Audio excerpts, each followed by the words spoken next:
Hello friends, कैसे हैं आप लोग। आशा करता हूं आप लोग स्वस्थ होंगे, मस्त होंगे। दोस्तों, ये आप लोग के लिए एक सूचना आई है। कल 20 तारीख की सूचना है। ये आप देख पा रहे होंगे। ये देखिए 20 नवंबर की सूचना है। ये आपका जारी किया है उत्तर प्रदेश अधीनस्थ सेवा आयोग चयन आयोग ने। ठीक है, ठीक है, UPTCC ने। ये दोस्तों आपका जो राजस्व लेखपाल मुख्य परीक्षा है, उसके अंतर्गत 8085 पदों हेतु लिखित परीक्षा के आधार पर DV के लिए आप सबको बुलाया गया है। ठीक है, जिसमें से 27,455 अभ्यर्थियों का जो है परिणाम जारी किया गया था।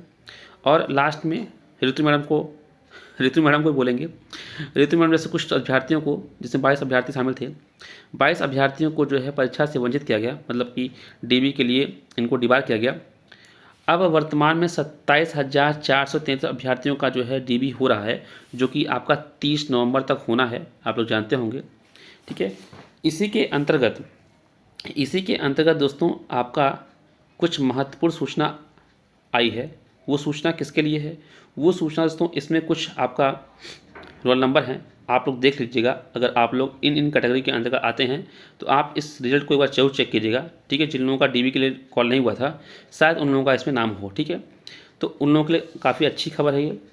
देखिए इसमें क्या हुआ है कि उक्त अर्हता परीक्षा, ये देखिए यहाँ लिखा हुआ है कि DV के अंतर्गत लंबवत क्षैतिज आरक्षण, जिसमें अनुसूचित जनजाति, स्वतंत्रता संग्राम सेनानी के आश्रित, भूतपूर्व सैनिक और महिला श्रेणी, ठीक है, इन सब श्रेणियों के लिए विज्ञापित पदों के सापेक्ष जो है अभ्यर्थियों की जो है कमी को देखते हुए, ठीक है, कमी को आयोग के द्वारा कुछ लोगों के लिए अर्हता अभिलेख परीक्षण के लिए परीक्षा के स्कोर के आधार पर मेरिट के अनुसार जो लोग जो है कट ऑफ अंक के समान अंक प्राप्त करने वाले सभी अभ्यर्थियों को सम्मिलित करते हुए अनुसूचित जनजाति श्रेणी होती 100 अभ्यर्थियों के सापेक्ष 101 अभ्यर्थी, ठीक है, जो आपके स्वतंत्रता संग्राम सेनानी हैं उनके लिए जो वांछित 200 है, 200 के लिए 207 अभ्यर्थी बुलाए गए हैं।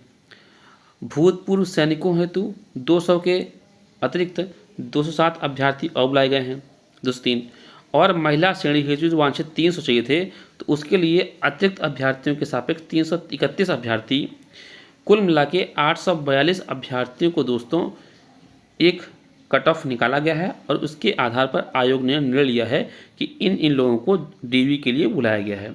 ठीक है, देखिए मामला क्या है। मामला ये है कि जितने भी DV के लिए कॉल किया गया है, उन DV में दोस्तों ये जो आपके आरक्षण लंबवत आरक्षण निकाला गया है, उसके लिए इन लोगों को कॉल किया गया है। और उसमें यही बताया गया है कि हमने यहाँ से अनुसूचित जनजाति श्रेणी से हमें 100 चाहिए थे, 100 की जगह हमने 101 बुलाए हैं।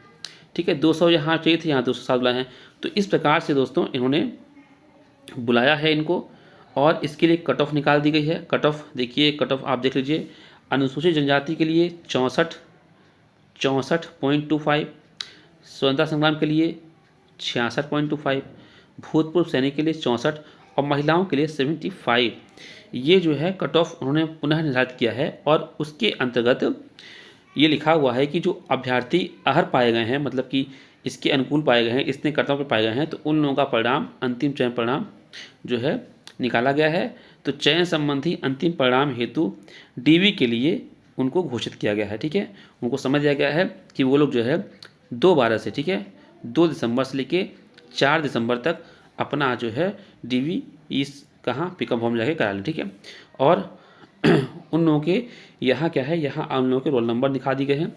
ये रोल नंबर्स हैं, अनुक्रमांक हैं। अगर दोस्तों आप लोग इन सब कैटेगरी में आते हैं, ठीक है, जनजाति में, भूतपूर्व सैनिक में, महिलाओं में, इन सब में, देखिए सामान्य के लिए कोई मतलब सामान्य देखेगा नहीं। बाकी लोगों के लिए दोस्तों यहाँ निकाला गया है। अगर आपका रोल नंबर इसमें है तो आप लोगों के लिए खुशखबरी है। ठीक है, तो आप लोग जाइए, कब, ध्यान दीजिएगा, 2 से लेके 4 दिसंबर, इसके बीच में आपका जो है DV होगा। ठीक है, तो ये लेटेस्ट अपडेट है आपकी। कोई भी अगर लेटेस्ट अपडेट लेखपाल से संबंधित दोस्तों आएगी तो मैं आपको देने का प्रयास करूंगा। ठीक है, ये कल की ही, देखिए कल का ही ये और सूचना है, तो मैंने सोचा आपको दे रहा है। ठीक है, आप लोग देखिए, और जिन लोगों का इसमें रोल नंबर है उन लोगों के लिए ऑल द बेस्ट। ठीक है, जाइए DV कराइए। अब देखिए रिजल्ट कब तक आता है। रिजल्ट दोस्तों मुझे लगता है दिसंबर तक में, दिसंबर के लास्ट तक या जनवरी के पहले रिजल्ट दे देंगे। ठीक है, क्योंकि फरवरी मार्च से जो है यहाँ की क्या लगेगा, आचार संहिता, चूँकि चुनाव हो UP में, तो चुनाव से पहले रिजल्ट देने की संभावना है, चूँकि कुछ न कुछ इसका श्रेय सरकार अपने ऊपर लेगी, लोगों को नियुक्ति देगी। तो आप लोगों के लिए बहुत ही खुशखबरी है, 1-2 महीने के अंदर आपकी जॉइनिंग हो जाएगी, देखिएगा, ठीक है। तो दोस्तों कोई भी अगर लेटेस्ट अपडेट आती है मैं आपको देने का प्रयास करूँगा, और अगर आप लोग इस चैनल पर नए हैं तो चैनल को सब्सक्राइब जरूर कर लीजिएगा, क्योंकि इससे कोई भी अपडेट होगी वो आपको मिलती रहेगी, ठीक है दोस्तों। नमस्कार।